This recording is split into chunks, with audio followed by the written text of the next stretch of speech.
I do need to start bringing in new cattle. I got the 6 animals up front, and oh well, one of them's still real small. But I'm thinking maybe I'd start bringing some of the cattle up front back here.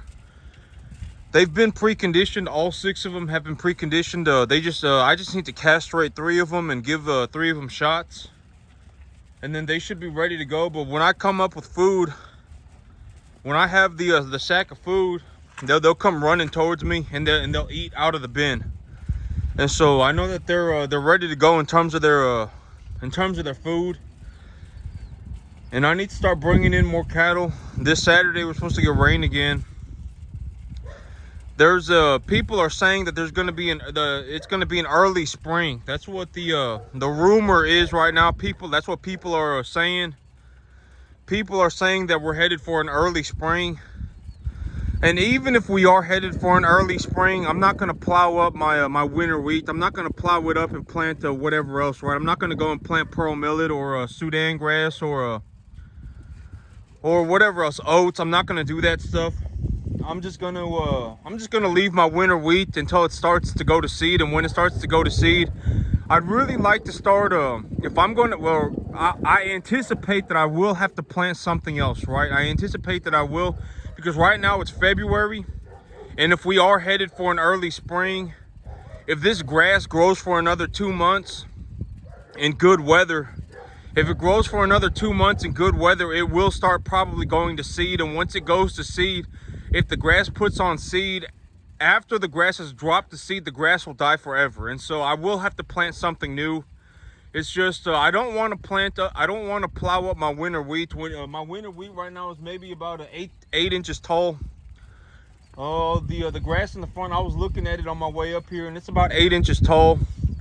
And I don't want to plow it up to put in some kind of an early spring grass. If it's already, I've already got enough grass back here to feed all of these animals and then some, right? Like legitimately, I could probably feed, I could probably feed 75 animals. If they're this size, I could probably feed 75, 100 animals on this field right here. Granted that we still get like an average month of rainfall. If I were to say, what would I anticipate if I had to put a number on it? What is the average amount of rainfall that we get per month here in Texas? Not in the summer, and not like in the deep of winter. Like not like usually not even around this time. Usually I would consider January and February to be winter in Texas. In this area, I would consider January and February to be winter in Texas. And in the winter, like in this, well, even right now, it's usually not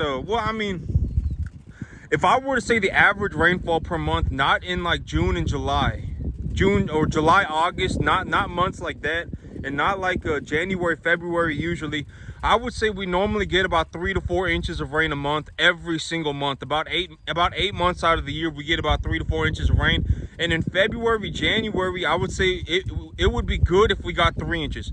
And so this February, I guess, well, the thing is that it's only the second week of February, and I would say we've already, if it rains again, we've already got about an inch to an inch and a half of rain. And so, it's only the second week of February. If it rains 2 more times, it's probably going to be a wet February, right? Like normally we probably get if it's somewhere around average, we probably get about 2 to 3 inches of rain in February. If it's more than 3 inches, if it starts getting close or more than 3 inches, I would say it's wet. It's a very wet month. And so, like right now, it's only the second week of February, and we've already probably got about an inch and a half of rain. And it's supposed to rain again this Saturday. We'll have to see if it happens. It's a 70%. And so that's what people are saying. It's going to be an early spring. My grass is growing like it's spring already, and it's February. Oh, and I'm not going to plow it up to plant something else just yet. I'm just going to let it grow. And if it starts going to seed, if I start to notice that my grass is starting to go to seed, and the weather is warmed up a little bit more, it probably start going to seed around the end of March or so. That's what I would think. But right now, this grass is more than enough to feed all of my cattle, all of, these animals, they can eat 24/7 if they felt like it, and they would not be able to eat all of it. I could probably triple the number of animals that I have on my field, and they still probably objectively would not be able to eat all of this grass. Probably not. And so, yeah, I need to bring in more animals. But the animals are doing good. The ones that I got right now, they're doing good. I actually had give me a second. I had been going through something in my head that I was going to talk about today, but I completely forgot. Oh yeah, the idea of goal setting, okay? The idea of goal setting. I think that goal setting is something that I do on a very regular basis that makes a very big impact on my life. I do believe so. It's like, why, I make 1 week goals, I make daily goals, I make 6 month goals, I make 1 year goals, I make long-term goals. I'm always making goals, right? I'm setting, when I set a goal, it's so that I have a direction that I'm going to. Goals are like plans, and it's just to give me a direction, right? It's just to give me a direction, and as I go in that direction, I will figure it out, right? That's the big idea of a goal, and that's the big idea of a plan. And if someone does not have a plan, it's another way of them saying that they do not have a goal. They are just walking through life like they are sleepwalking. That is usually what it means. Oh, I don't have a plan, right? I don't have a goal. That's not good. Need to have a plan, need to have a goal. Goals and plans are good things. And that's one thing that I do. Like, one of my goals right now, right? One of my goals is, in me, like, when I say I'm gonna do something, I do it, right? That is something that is very important, because if you become somebody who even subconsciously, if you do not do the things that you say, it is very hard to be a it's very hard to do something. It's very hard to, like, they call it integrity, but you have to be somebody who says what they mean and do what they say. It's very important, because, like, here's a very good example of someone who subconsciously is not a very high integrity person. Because if the moment you come off as a non-high integrity person, if you come off as a low integrity person, everybody's gonna know. The banker's gonna know. Everybody's gonna know, right? Everybody you come in contact with will know. And here is a very good realistic idea of subconscious low integrity person. Oh, money's not important. Money's not important. But when they look at their budget every single month, they do not have enough money. Oh my! Now they're stressed out, right? They're stressed out. Oh my God! How do we get this money? How do we come up with this money? How are we going to manage this? Oh my God! Money's not important, but oh my God, I need money. Very low integrity person, right? They may subconsciously be doing it. They may not be fully aware that they're doing it, and maybe subconscious, but it is it is a sign of a very low integrity person, right? Also, another very good idea of a low integrity person. They turn on a dime, right? Like, let's say I went full communist, right? I went full communist, and I believed what somebody was saying. Oh, everybody just deserves a better life, right? Nobody needs to work for a better life. Everybody just deserves it. So let's say I went out and I did this for somebody, and they gave me, let's say, $5,000, right? They gave me $5,000, and then they turned and I gave them everything else. I gave them the 55 grand, right? I gave them the 55 grand, and they only gave me 5 grand, and I did everything for them. And communism party, right? Let's just go full communist, right? And then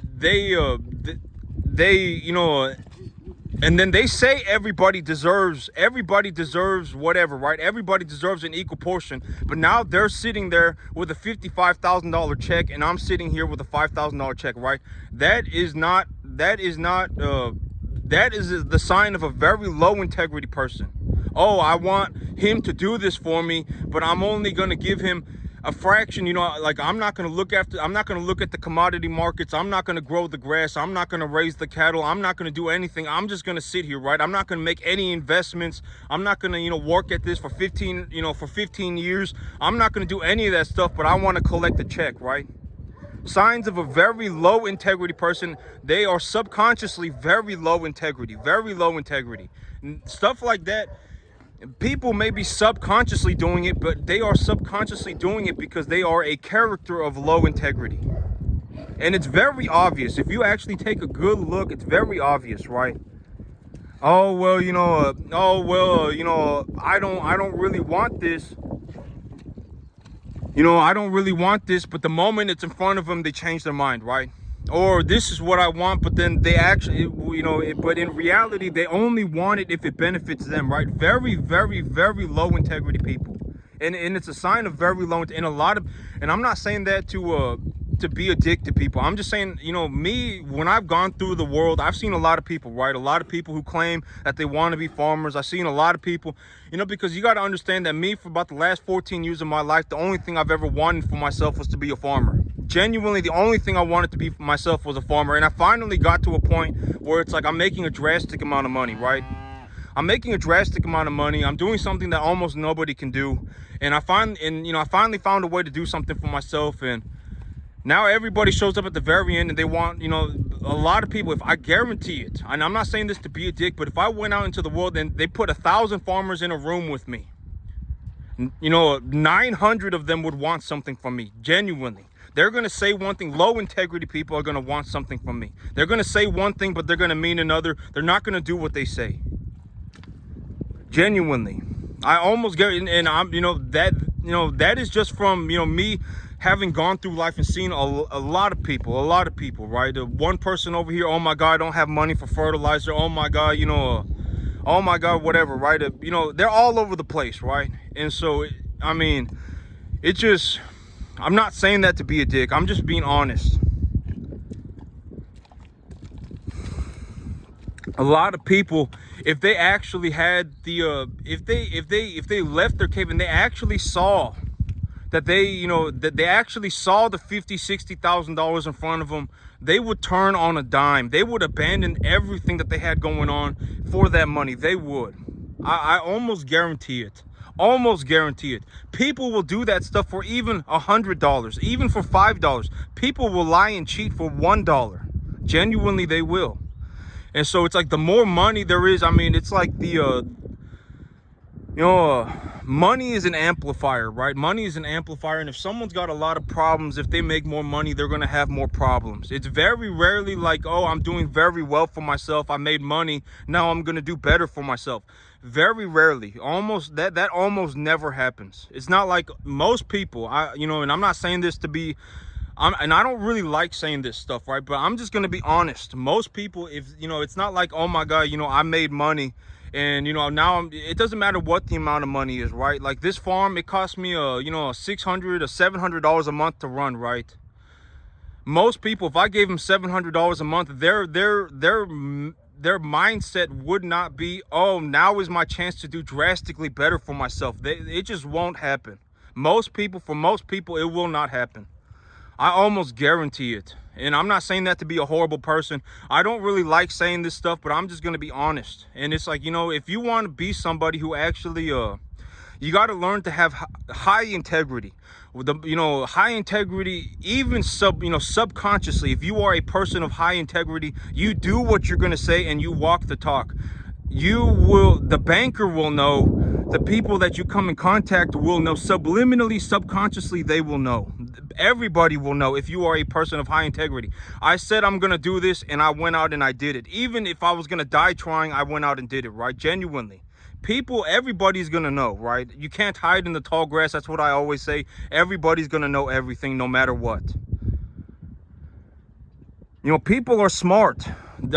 People are not dumb, deaf, and blind. A lot of, a lot of people are plenty smart enough. And so everybody's gonna know no matter what. Even if you don't say anything, and you think you can hide in the tall grass, you can't. Everybody's gonna know no matter what. And so, you know, I think that that is one of the things. It's like you got to be a person of high integrity. If you say you're going to do something, you need to do it. You got to walk the talk. You can't just say, if you say something and then you don't walk the talk, people are going to know. And then now you're going to be subconsciously to everybody, you are going to be a person of low integrity, genuinely. And then that is very bad. The bankers won't want to give you loans. You know, your business is not going to work out for you, because it's like, if you say you want to start a business, but you then, you know, you don't, and then you don't do it, well, then now you're in, you know, a financial, you're in a financial, financial Armageddon. And I mean, it's not good, right? And like me, like one of my goals right now is that I would like to, when I set these goals, and I speak about my goals are like, I am going to do it or I'm going to die trying. Genuinely, that's how I also got here. I'm going to do it or I'm going to die trying. That was how I got here, right? And that's the mindset when it comes to goals. One of my goals for the next 2 years is to get myself to a point where I'm making $40,000 a month in the cattle business. That's one of my 2-year goals, $40,000 a month. And once I get there, you know, that is one of my goals. And we will see, you know, I am stating this right now, and, you know, maybe we'll come back in 2 years and see where I've gotten. But that is one of my goals. And when I make these goals, I am not saying it like I'm just talking. Like, I am genuinely saying it like I am going to do this or I'm going to die trying. Genuinely, that is the mindset. In 2 years, my plan is to be making my goal is to be making $40,000 a month in the beef cattle business. In the cattle business, $40,000 a month. And, you know, that is genuinely one of my goals. And we will see, you know, it may seem absurd, right? And a lot of people, when they make goals, it's going to seem absurd at first, right? Oh, I'm going to work at this for 15 hours a day for 15 years straight. It's going to seem absurd. It's going to seem absurd, but most people are absurd. Most normal is absurd, right? A lot of people, they will claim that they are normal, but they are not normal. They are a massive pile of problems. Most people are. They are not normal. They are a massive pile of problems. I mean, let's just be honest, right? I'm not saying that to make myself feel good, and I'm saying that in a way that genuinely, I am not happy saying that, but genuinely, it is the truth. It's going to seem absurd at first, right? Oh, I'm going to work at this for 15 hours a day for 15 years straight. It's going to seem absurd. Oh, I'm going to go and make myself $40,000 a month in the commercial cattle business. It's going to seem absurd at first. It's going to seem absurd. But the closer you get to it, like let's say you get to year 8, right? You get to year 8 and then you look back at your life and you go, man, I'm 8 years in. I only got to go 7 more years, right? I'm already more than halfway there, right? And that you know, as you go, things will get easier. And it's like, you know, like the Laszlo Pogar sisters, you know, the Pogar sisters, the chance of Laszlo Pogar having given birth to 3 daughters that were genetically inclined to be grandmaster chess champions is almost 0%, right? They were not born genetically gifted at chess. You know, his whole experiment, and if you ask these 3 sisters, right, I think one of Laszlo Pogar's daughters actually became the greatest female chess champion in the world still to this day. I'm pretty sure she did. All 3 of them became became genius level chess players, right? And the chance of him having, and this is not just Laszlo Pogar, this is very well documented across many people. If you put in enough effort and enough time and you choose something and you stick to it, you can get to a genius level at it, at anything. I could have probably even gotten good at math. If I had spent enough time and enough effort, I could have probably became good at math. I probably could have. But, you know, farming is what is just, you know, what I stuck to, right? Genuinely, I probably could have became a genius at math if I so chose to do so. If I stuck to it for long enough and I put in enough effort, I probably could have, right? And Laszlo Pogar, he's not the only person who's come across this idea. A lot of people have come across this idea. If you just put in enough time and enough effort, you can become a genius at everything. Or not everything, but anything. Choose one thing and become a genius at it objectively. It cannot be many things. It has to be, you have to choose something objectively. One thing. And you know, the chance of Laszlo Pogar having given birth to 3 genetically inclined genius daughters is almost 0%. Almost 0%. It probably did not happen, right? And he still managed to turn all 3 of them into a gene. And these 3 daughters, you know, they're when asked, like when they were asked, because they were like, you know, when you were a child, you were subject to these experiments, and you know, and they turned you into a grandmaster chess champion. You know, were you unhappy, or are you unhappy? And all 3 of them, none of them said they were unhappy. None of them said they were. If you actually ask somebody who's put in the time and the effort to do something incredibly difficult, and they stuck to it no matter what, chances are they are not going to be unhappy, right? They're going to say, oh, you know, but I mean, look at the 3 the 3 Pogar sisters. They are not unhappy, right? Like me, I'm not unhappy. You know, I'm not lonely, right? I'm not unhappy. Genuinely, I'm not. You know, I'm accomplished, right? I set big goals for myself. I do things that are difficult, and I find that gratifying. You know, I'm not happy, but I'm not unhappy. I'm just kind of, you know, I'm just kind of okay with everything. You know, I'm just kind of okay, right? And, you know, the same way with those 3 sisters, right? Genuinely, if they were asked, are you know, you were subject to these experiments, and they turned you into a grandmaster chess champion, are you unhappy? All 3 of them, none of them said that they were unhappy. Genuinely, I mean, you know, it just, look at the people who actually made it, and don't go walking off into la la land, because a lot of people who go walking off into la la land start superimposing their own biases on top of people. Oh, if you make money, you know, you must be a bad person, right? Stuff, just nonsense, right? Oh, if you make money, oh, you must be a not good person, right? Well, look at the people who actually make, you know, look at everybody as a whole. Don't just choose the one person that makes you feel better about your opinion. Look at the world as a whole, right? Like if we walked around and everybody was dead broke, imagine that world, everybody was dead broke. Would that be a good idea? No, it wouldn't be a good idea, right?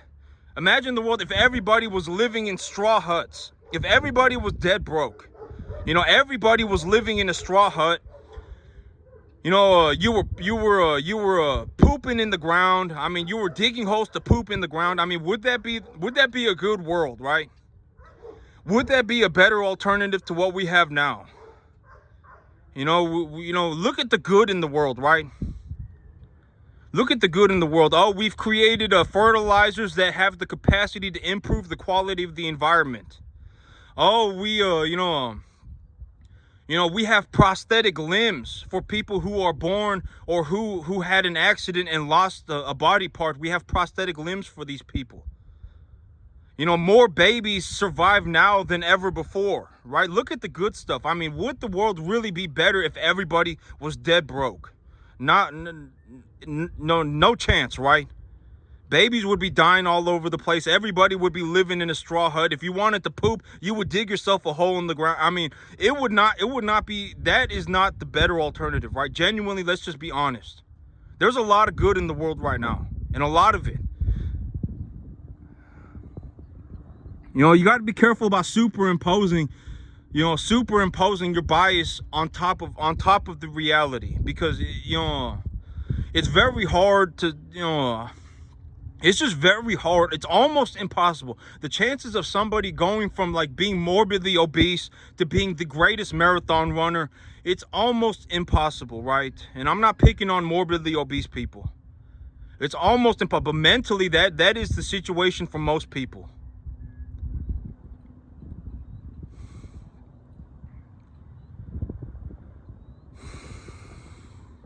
But that's it for me today, YouTube. Y'all have a good one.